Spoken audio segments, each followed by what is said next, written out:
안녕하세요. 이사무엘 목사입니다. 2020년 9월 22일 화요일 청소년 매일 성경 큐티 시작하겠습니다. 먼저 본문 말씀 읽고 내용을 나누도록 하겠습니다. 본문은 창세기 49장 1절에서 12절 말씀입니다. 야곱이 자기 아들들을 불러 말했습니다. 이리 오너라. 너희에게 앞으로 무슨 일이 일어날지 말해주마. 야곱의 아들들아 와서 들어라. 너희 아버지 이스라엘의 말에 귀를 기울여라. 르우벤아, 너는 내 맏아들이다. 너는 나의 힘이고 내 능력의 첫 열매이다. 너는 가장 높고 가장 힘이 세다. 하지만 너는 물처럼 제멋대로라. 앞으로 으뜸이 되지 못할 것이다. 내가 내 아버지의 침대에 올라가 그 침대를 더럽혔기 때문이다. 시므온과 레위는 형제다. 그들은 칼을 휘둘러 거친 일을 했다. 나는 그들이 하는 비밀스러운 이야기에 끼지 않을 것이며 그들과 만나 나쁜 일을 꾸미지 않을 것이다. 그들은 화가 난다고 사람들을 죽였다. 그들은 장난삼아 소의 다리를 못쓰게 만들었다. 노여움이 심하고 지나치게 잔인해서 그들에게 저주가 있을 것이다. 나는 그들을 야곱 지파 중에 나눌 것이다. 이스라엘 모든 지파 가운데 흩어 놓을 것이다. 유다야, 내 형제들이 너를 찬양할 것이다. 너는 원수들의 목을 움켜쥘 것이다. 내 형제들이 내 앞에서 절할 것이다. 유다는 사자 새끼와 같구나. 내 아들아, 너는 먹이를 잡고 돌아오는구나. 내 아들은 마치 사자와 같이 웅크리기도 하며 몸을 펴기도 한다. 마치 암사자와 같으니 누가 그를 깨우겠는가. 유다에게서 왕이 끊이지 않을 것이고 유다에게서 다스리는 자가 끊임없이 나올 것이다. 유다는 참된 왕이 올 때까지 다스릴 것이다. 온 나라는 그에게 복종할 것이다. 유다는 나귀를 포도나무에 매며 나귀 새끼를 가장 좋은 가지에 맬 것이다. 유다는 포도주로 자기 옷을 씻을 것이며 겉옷을 붉은 포도주에 빨 것이다. 유다의 눈은 포도주보다 진하고 그의 이는 우유보다 힐 것이다. 오늘 본문은 야곱이 죽기 전에 마지막으로 자신의 아들들에게 축복이자 예언을 해주는 장면입니다. 먼저 인상적인 것은 야곱의 아버지 이삭의 때와 다르게 공개적으로 한다는 것이죠. 아무래도 이에 대한 아픈 추억이 있어서 그렇게 한 것인지 아니면은 야곱이 이제 죽을 때가 되어서 많이 성숙해진 것인지는 알 수 없지만 어쨌든 좀 인상적인 대목입니다.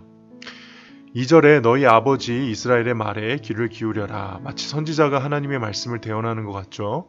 실제로 지금 이 분위기는 이제 아버지로서 죽기 전에 유언을 남기는 그런 정도의 이야기를 하는 게 아닙니다. 부족의 영적 지도자로서 또 제사장으로서 선지자로서 그 공동체에 하나님의 말씀을 선포하는 것, 예언하는 것이나 다름이 없죠. 그래서 지금 이 야곱이 하는 말은 인간 야곱의 말이 아니고 하나님께 받은 말씀이라고 생각해도 되는 것입니다. 야곱의 아들들의 축복이 지금부터 시작되는데 간단하게 가계도를 살펴보고 가면 좋을 것 같아요. 먼저 야곱에게는 두 아내가 있었죠. 자매인 레아와 라헬, 그리고 레아에게는 실바라는 여종이, 그리고 라헬에게는 빌하라는 여종이 있었습니다. 이 두 여종은 야곱의 첩이 되죠.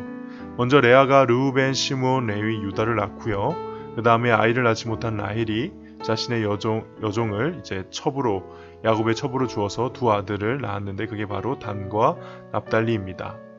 또 이에 질세라 레아도 여종을 야곱의 첩으로 들이죠. 그래서 갓과 아셀을 낳고요.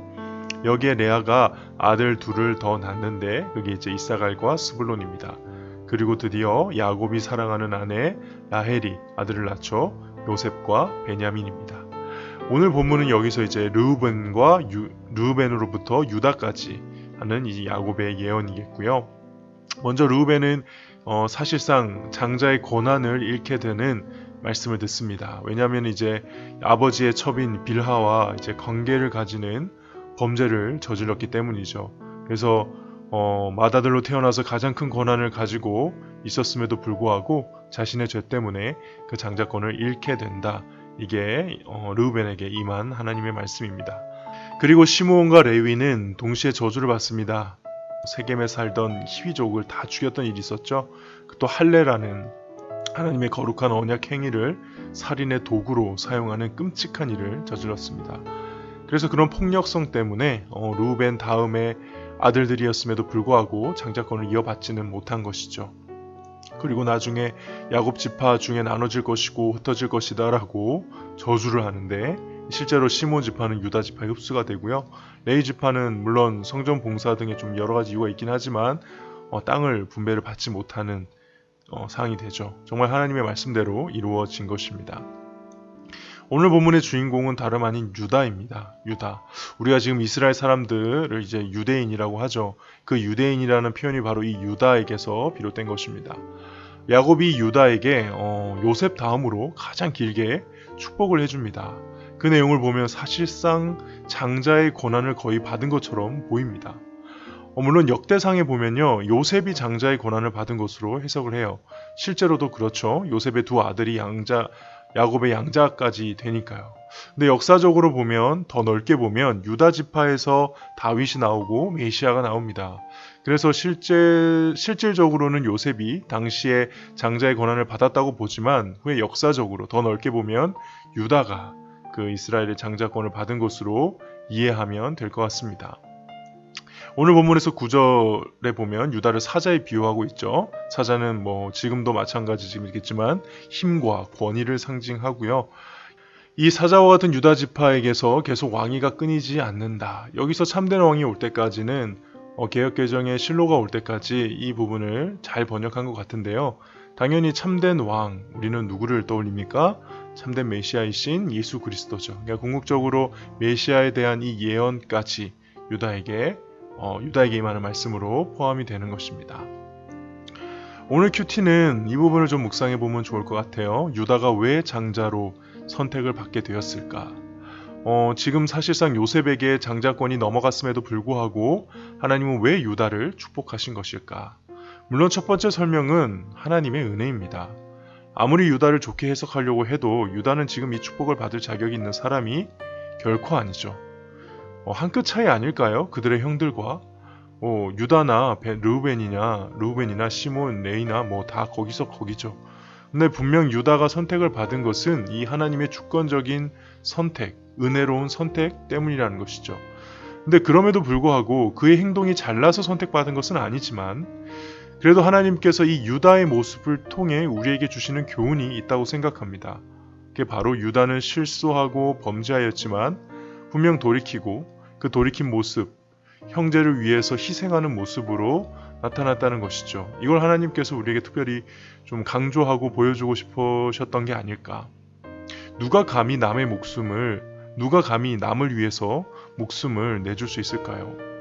자신만 아는 이기적인 죄인이 그렇게 할 수 있을까요? 교회만 다니지만 사실상 불신자나 다름없는 믿음 없는 사람이 이 유다의 모습을 삶에서 재현할 수 있을까요? 자신의 목숨을 담보로 베냐민을 구하고자 했던 그 유다의 모습은 분명 하나님의 참된 백성이 어떻게 성장해 가야 하는가를 보여주는 중요한 교훈이 있다고 생각을 합니다. 오늘 하루 특별히 이 야곱의 넷째 아들 유다를 다시 한번 깊이 묵상해보는 하루가 되기를 바랍니다. 기도하겠습니다. 하나님 아버지, 우리도 이렇게 유다처럼 자격이 없음에도 불구하고 하나님의 백성으로서 권세를 받은 줄 믿습니다. 하나님, 유다처럼 넘어지고 실수하고 범죄한다 할지라도 다시 유다처럼 회개하고 돌이키고 또 희생하고 섬기는 자리에 설 수 있도록 저희들의 삶을 오늘 하루도 인도하여 주시옵소서. 감사드리며 예수님의 이름으로 기도하옵나이다. 아멘.